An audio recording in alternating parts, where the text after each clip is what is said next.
ও যাও, কেমন আছো তুমি? কি করতেছো? তোর কালের কথা কস? কেমন লাগবো কালের কথা কই? তুই আমার দোষ না, দেখবি না? বেশি গা কামা করিস না, তোর জন্য কিন্তু আমার আগে গার্লফ্রেন্ড ব্রেকআপ হয়ে গেছে। কি করতেছস? তুই গার্লফ্রেন্ড আমার জন্য হারাই দিতেন। আমার ভুল হচ্ছে। মানে এটা একটা কথা বললি? হ্যাঁ, তোর জন্য আমার গার্লফ্রেন্ড হারিয়ে গেছে। আমার ভুল হচ্ছে। মানে তোর গার্লফ্রেন্ড আমার জন্য হারাইছে, এটা একটা কথা বললি তুই? আগের বার হলো আমার গার্লফ্রেন্ডের বান্ধবীর নাম্বার তুই চাইছিলি না, সে কারণে আমার ব্রেকআপ হয়ে গেছিল।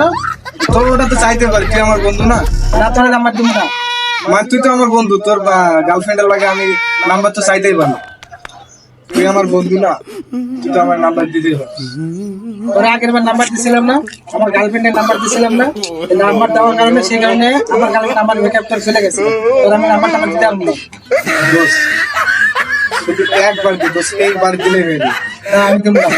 তুই আমার দোষ না, না, আমার মনে কষ্টটা তুই তো বুঝোস। না, আমি তোর জন্য আমার আগে গার্লফ্রেন্ড চলে গেছে, আমি এবার দিলে আমার গার্লফ্রেন্ড চলে একটু যাবে। বুঝার চেষ্টা কর। না, আমি দিতে পারবো না। দে দোষ দে। মানে দেখ, মানে এই ফোনটাতে একটা নাম্বার নাই, দেখ কি মায়ের লগে কথা বলবো, কোন মায়ের নাম্বার নেই। তোরে আমি আগের বার দিছিলাম, সেজন্য আমার গার্লফ্রেন্ড আমার সঙ্গে ব্রেকআপ করে চলে গেছে, আমি এবার দিতে পারবো না। তোর লাগে যা, তোর লগে আমার কোনো বন্ধু নাই, যা তুই যা।